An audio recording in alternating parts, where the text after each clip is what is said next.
Among the few personal notes that Descartes left at his death, there is one, dating from his youth, in which he copied an old line of Ausonius, which in turn reproduces an ancient Pythagorean saying which runs, "What way, what road shall I choose for my life?"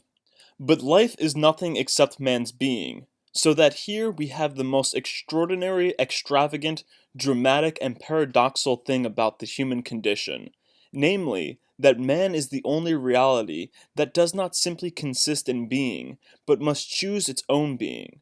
For if we analyze the commonplace thing that is going to occur in a little while, the fact that each of us will have to choose and decide the direction of the street he is going to take, you will see that the choice of such a seemingly simple act will be made only with the intervention of the entire choice that you have already made, the choice that at this moment, as you sit here, you carry secretly in your inmost selves, in your most hidden depths, the choice of a type of humanity, of a way of being man, that you seek to realize in your living. In order not to lose our bearings, let us summarize what has been said so far. Life, in the sense of human life, hence in the biographical, not the biological sense, is the fact that someone whom we call man finds himself having to be in the circumstance or world. But our being as being in the circumstance is not still and simply passive. To be, that is, to continue being, it has always to be doing something, but what it has to do is not imposed on it or predetermined for it. It has to choose and decide for itself, untransferably, for itself and before itself, upon its own sole responsibility. Nobody can take its place in deciding what it is going to do, for even submitting to another's will has to be its own decision. This obligation to choose, and hence willy-nilly be free, to be on its own account and at its own risk, proceeds from the fact that the circumstance is never one-sided. It always has several, often many sides. In other words, it invites us to different possibilities of acting, of being. So we spend our lives saying to ourselves, on the one hand, I would do, think, feel, want, decide this, but on the other hand, life is many-sided. Every moment and every place opens different roads to us. As the ancient Indian book says, wherever a man sets his foot, he treads 100 paths. So life is a permanent crossroads, a constant perplexity. This is why I am always saying that to my mind, the best title for a book of philosophy is Guide for the Perplexed. When we want to describe a situation of the utmost extremity in our life, where circumstances appear to offer us no way out and hence no choice, we Spaniards say that we are between the sword and the wall. Death is certain. There is no escaping it. Could there be less choice? Yet it is clear that the expression invites us to choose between the wall and the sword, terrifying and proud privilege that man at times enjoys and suffers under choosing the pattern of his own death. Death of a coward or death of a hero, an ugly or a beautiful death. Unfortunately, this long, beautiful, and rather telling quote that I just opened this video with will not be relevant to this video. However, it will be relevant to a future video I do in which I criticize science. But in this video, I will not be criticizing science. I will simply be taking on the task of splitting apart science from philosophy and sophistry. The task of identifying what these three things are at their incorruptible core. And I will be doing this in a number of steps. First, I'm going to introduce a different quote, the quote that will be relevant to this video. Then, I will be analyzing the three major sciences, chemistry, physics, and biology, to see if the quote that I will be sharing is applicable to or accurately describes these three major sciences. After that, I will then analyze the Socratic method and the scientific method. Finally, after I have separated philosophy from science, I will then come to a conclusion as to what sophistry is. And now, without any further introductions or further explanations, the quote that will be the driving force, the quote that is the inspiration for this video. And the quote can be found on page 99 of Jose Ortega y Gasset's book, Man and People. Philosophy, then, is not a science, but, if you like, an indecency, since it consists in bearing things and oneself, stripping them down to stark nakedness, to what they are and I am, and that is all. Hence, if philosophy is possible, it is genuine knowing, which the sciences never are in the strict sense.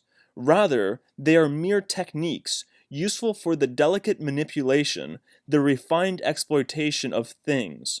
But philosophy is truth, the terrible and desolate solitary truth of things. Truth means things laid open, and that is the literal meaning of the Greek word for truth, aletheon, that is, to bear. As for the Latin word veritas, verium, with its cognates verdad, verity, it must have come from an Indo-European root ver, meaning to say, but not an ordinary kind of saying, but the most serious and solemn, a religious declaration in which we call God to witness what we say. In short, an oath. Since we're going to be applying this quote first to the three major sciences and then to the Socratic method, I am going to now repeat what it says about science. So it says this about the sciences. Sciences are mere techniques, useful for the delicate manipulation, the refined exploitation of things. Now this quote might seem a little profound, a little narrow-minded at first.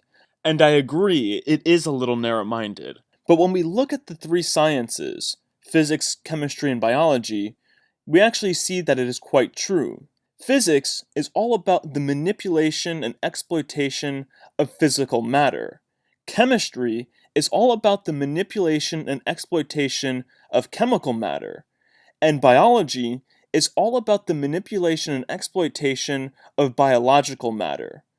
However, I am critical of Ortega saying that philosophy is genuine knowing, and that the sciences never are in the strict sense, because in order to accurately and properly manipulate these things, we must undertake the effort to prove certain truths about these things. Or, as Ortega said, there are certain oaths that come with these things. Oaths that we must be familiar with and that we must follow if we are to accurately manipulate these things. And we discover these oaths, and we discover if we are conforming to these oaths through the scientific method of inquiry. And the scientific method of inquiry is a method that proves whether or not one knows the oaths by testing how well one can predict the outcome of their manipulations, or the word that we use, experimentations. And the scientific method helps us discover these oaths or prove these facts by getting us to observe the behavior of said matter in a way that is free from bias, in a way that is free from presumptions. In other words, the scientific method is used to prove if we really understand the world we manipulate and exploit on a daily basis, and it assists us in better understanding and manipulating said world by testing what we think we know about it and observing it in a way free from internal and external bias, free from interference, or as Ortega said about philosophy, the scientific method bears it, the material world, and oneself, stripping them to stark nakedness, to what they are and I am. Even if what they are and I am is a terrible and ugly truth to behold. And in this way, the scientific method is actually a philosophical tool, much like the Socratic method. And by a philosophical tool, I of course mean something used by those who have a love of wisdom, by those who put wisdom above themselves, above their ego's desire to be something it isn't, an infallible God. So the primary difference between the Socratic method and the scientific method is this. The scientific method proves that our conclusions about the material world are either right or wrong, and it can be used to prove things, help us figure out things about the material world, so as to allow us to better manipulate and understand it. And the Socratic method simply proves that the way that we reach our conclusions is wrong, and nothing more. The former, the scientific method, is a sort of multi-purpose tool that both informs us we are lost and helps us find our way, And the Socratic method simply informs us that we are lost. And it leaves us with what Ortega called the desolate and solitary truth of things. Or to put it in a simpler way, the scientific method is used to remove the illusions we have about the material world, to improve our understanding of it. And the Socratic method is used to remove the illusions of ourselves, to improve our understanding of ourselves. As Ortega says on page 101 of Man and People, philosophy, then, is the criticism of conventional life, including and most particularly of his own life, which man finds himself needing to undertake from time to time, hailing his conventional life before the judgment seat of his genuine life, of his inexorable solitude. Or we could also say that it is the double entry we must carry so that the business, the concerns, the things to which we have directed our life shall not be too greatly illusions, but instead tested by the touchstone of radical reality. Each of them shall be relegated to the degree of reality that befits it.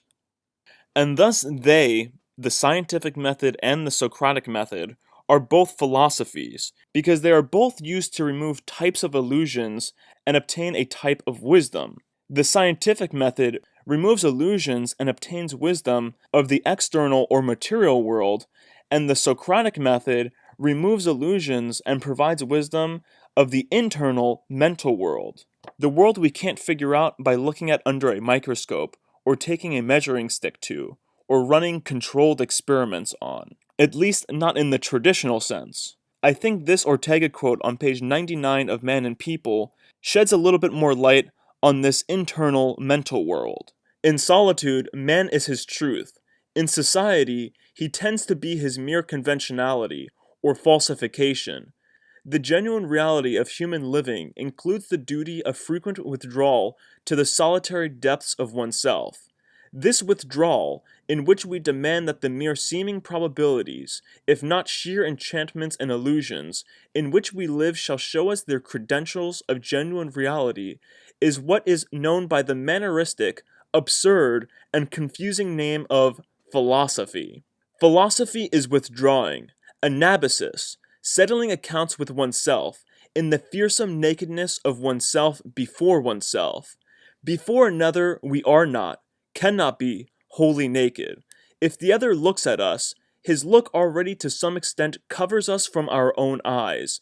This is the extraordinary phenomenon of the blush, in which the naked flesh appears to cover itself with a rosy cloth in order to hide. And I believe that what Ortega is saying here explains why philosophy is so difficult for so many. And of course here I mean actual philosophy, not this philosophy that Ortega rightfully calls confusing absurd, this philosophy that is nothing more than a product of today's newspeak, which is essentially defined as whatever haphazard thought a person has on a given topic. Why so many appear to find it so difficult to criticize conventional life, and why this seems more difficult to do today than it was to do 100 years ago. And that is because this conventional world has become nearly impossible to escape from, to retreat from. This conventional world, this conventional reality, has become ubiquitous. It's in all our music, it's on all of the TV channels, it's taught by all of our schools, it's even completely taken over our language, as people talk about nothing else but what is conventional. And we shame those who talk about unconventional things. We call them names like conspiracy theorist, or we tell them that they don't understand, or that they need to grow up, or that nobody wants to hear about that. And if they don't shut up, they are ignored, they are ostracized. You see, 100, 200, 300, 1,000 years ago, we would be raised inside of this conventional world. Today, we are raised by this conventional world. This conventional world has become so ubiquitous that when we go to meditate, when we go to retreat within ourselves, we find this conventional world there too. And this is why drinking and doing all sorts of drugs and going on vacations has become the thing to do. Because not only are we trying to escape the external world, the conventional world that is without, but we are also trying to silence the conventional world that is within us. And this causes a most serious identity crisis, where people start to identify by things that are anti-conventional. They, one, start to identify with the things they use to escape the conventional world, the drugs and the alcohol and the vacations. They identify as alcoholics, as smokers, as potheads, and they form their entire identity around these things that they do or the things that they use to escape this conventional world. And two, even more dangerously, people start forming identities on whatever is counter-conventional, and this is precisely what causes the rise of countercultures. These countercultures are not the product of philosophy. They are not the product of careful meditation and criticism. These countercultures and these counter-identities are merely reactions, nothing more than immature attempts to silence the world without and silence the world within. And that's why, when you talk to these people who are part of these countercultures, they lack any real personality, any real identity. And this is also why they make such a show of themselves, why they dye their hair such ridiculous colors, why they put so many tattoos on themselves and cover themselves in all kinds of piercings. Because they are trying to distract themselves from the truth. They are trying to cover it up. And remember, Ortega said that philosophy consists in bearing things in oneself, stripping them to stark nakedness, to what they are and I am. And these countercultures, they do the complete opposite. Instead of stripping themselves down to stark nakedness, they put on a uniform, they cover themselves up with hair dye, tattoos of things that are supposed to have symbolic significance, and all of these other nonsensical things. And the conventional world's invasion of our internal world, of our radical world, hasn't just created these countercultures, it has also created the perverse culture that most of us are familiar with. The insecure culture that drives people to do some of the most insane things to obtain some degree of status, to obtain some degree of conventional security. The culture that causes people to have a midlife crisis because midway through their life, they realize that they gave up some of the most precious years of their radical reality for this conventional reality. And the reason why they did this, the reason why they gave up these precious years of their radical reality, is because they were so stuffed with this conventional reality that they didn't really have a radical reality of their own. And this is also why, just like these people who are in the counterculture, these people who are totally absorbed in the conventional culture also have no real personality, because they have no real radical identity. All they have done was covered up their lack of radical identity with this show or that show. And this is precisely what sophistry is. Philosophy and science are an uncovering, but sophistry is a covering up. Sophists do not care if they're right. They only care about covering up the fact that they are wrong. And they do this by twisting things around. By twisting things around and changing the direction of the discourse. In ancient Greece, when there were people who were doing things that were clearly wrong, the sophists argued that there was no right and wrong. And by this, they're twisting things around. And if this didn't work, if this claiming that there was no right and wrong didn't work, they would change the direction from being about them to then being about others by saying something along the lines of, well, everyone has done something wrong. Nobody's an angel. Or they would resort to a number of other logical fallacies, like ad hominem attacks. They would twist it around like that, or redirect it like that. Instead of it being about them, it would then be about the personality of the person attacking them. And then if it wasn't that, they would then appeal to authority. They would say, well, I'm not the one who thinks this. This is what these people are saying, and these people are of a higher authority than you or I. And in this way, it is both an appeal to authority and an ad hominem attack, because it's saying that this person who's attacking them doesn't have the authority to attack them, and on top of that, it is not this person that they should be attacking, but it should be these authority figures that they should be attacking. And this is actually why I believe, or at least I theorize, that the club, the powers that be, prefer this current form of government, because they're sophist. And in this current form of government, in democracies, these sophists have a never-ending amount of things that they can point the finger to, that they can point the blame to. They can blame the other party, they can blame a policy created 50 years ago, they can blame a specific voting bloc, and so on. And of course, the highest authority figure that sophists love to manipulate and appeal to is culture and language, which the sophists have spent the last couple of centuries convincing us are the product of this mystical thing called the collective soul, or the collective unconscious, or the soul of the nation. Although I can say many more things about this topic, I am going to choose to end my discussion of this topic here, and instead of ending my video by summarizing everything that I've said, I'm going to end my video with another Ortega quote. And this quote can be found on pages 144 and 145 of Ortega's book, Man and People. And the quote is, "Since this human world occupies the first distance or foreground in the perspective of my world, I see all the rest of it, and my life and myself, through others, through them. And since they never cease to act all about me, manipulating things and above all talking about them, that is, operating on them, I project upon the radical reality of my life all that I see them do and hear them say, causing my radical reality, which is so much mine and mine alone, to be concealed from my own eyes by a crust made up of what I have received from other men, from their maneuvers and their opinions, and I become habituated to normally living by a presumed or probable world created by them, which I ordinarily accept as genuine without further questions and regard it as reality itself. Only when my docility or what other men do and say leads me into ridiculous, contradictory, or disastrous situations do I ask myself, how much truth is there in all of this? In other words, withdraw for a moment from this pseudo-reality, from the convention in which I live with them, to the genuineness of my life as radical solitude. So that to less or greater degree and proportions, and with less or greater frequency, I actually live a double life. Two lives, each with its own optics and perspective. If I look around me, I seem to suspect that the same thing happens with every one of the others, but, and this should be noted, with each in a different proportion.